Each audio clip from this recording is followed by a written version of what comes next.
கிறிஸ்துவுக்குள் பிரியமானவர்களே, இந்த நாளுக்கான மாலை நேரம் அண்ணா அப்போஸ்தலனாகிய பவுல் ரோமருக்கு எழுதின நிருபம் 1 அதிகாரம் 9வது வசனம். ரோமர் 1:9.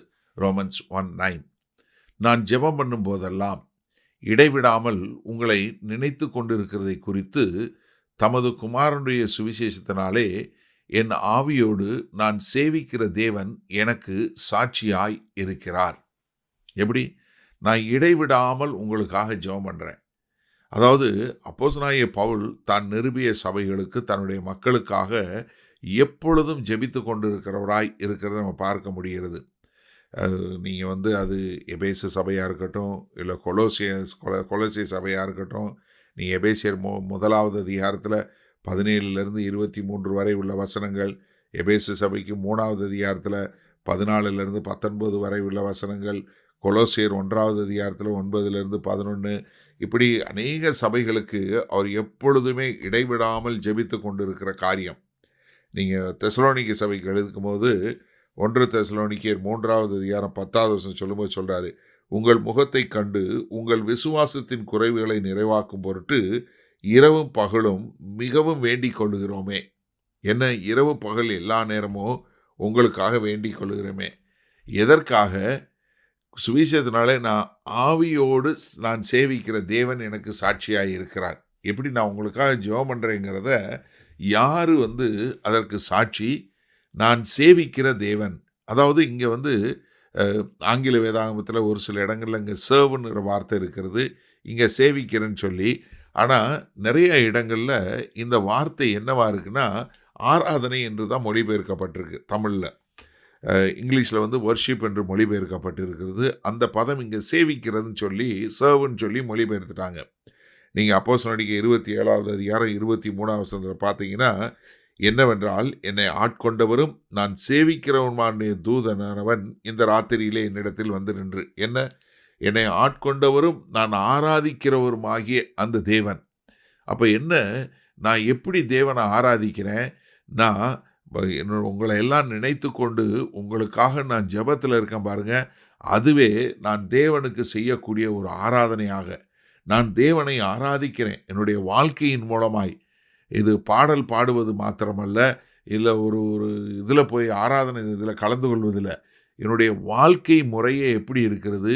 நான் உங்களுக்காக ஜெபிப்பதாக இருக்கிறது. எப்படி? இடைவிடாமல் உங்களை நினைத்து கொண்டு இருக்கிறதுக்கு யார் சாட்சி? அந்த தேவனே சாட்சி. நான் அவரை தான் ஆவியோடு நான் சேவிக்கிறேன். ஏன்னா நீங்கள் ரோமர் 9வது அதிகாரம் 2வது வசனம் சொல்லும்போது, நான் சொல்லுகிறது பொய்யல்ல, கிறிஸ்துவுக்குள் உண்மையை சொல்லுகிறேன் என்று பரிசுத்த ஆவிக்குள் என் மனசாட்சியும் எனக்கு சாட்சியாய் இருக்கிறது. எப்படி? ஆவியானவரும் தேவனும் குமாரனாகிய கிறிஸ்துவும் எனக்கு சாட்சியாக இருக்கிறாங்க. ஏன்னா நான் சொல்வது உண்மை. அதுதான் அங்கே சொல்லக்கூடிய ஒரு காரியம். என்ன, நான் எப்பொழுதும் உங்களுக்காக இடைவிடாமல் ஜெபம் பண்ணி கொண்டிருக்கிறத குறித்து நான் ஆராதிக்கிற தேவனே எனக்கு சாட்சியாக இருக்கிறார். ஆமென்.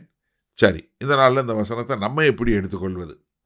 அதாவது இன்றைக்கு நாம் செய்யக்கூடிய காரியம் எல்லாமே தேவனுக்கு ஆராதனை செய்வதாக இருக்கிறதா? ஏன்னா இந்த நாட்களில் ஆராதனை என்றாலே ஏதோ நம்ம சர்ச்சுக்கு போனவுடனே முதல்ல பாடுற ஒரு 3-4 பாடல்.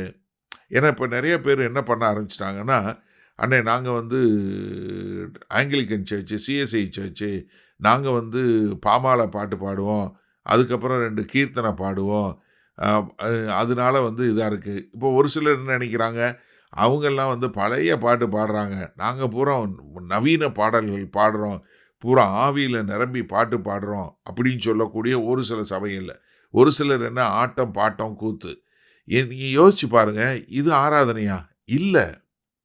நம்முடைய வாழ்க்கை தான் ஆராதனை. நான் எல்லா நேரங்களிலும் நான் செய்யக்கூடிய எல்லா காரியமும் தேவனுக்கு மகிமை செலுத்தக்கூடியதாய், தேவனை உயர்த்தக்கூடியதாய், தேவனுடைய நாமத்திற்கு மகிமை செலுத்தக்கூடியதாய் இருக்குதா? அதுதான் உண்மையான ஆராதனை.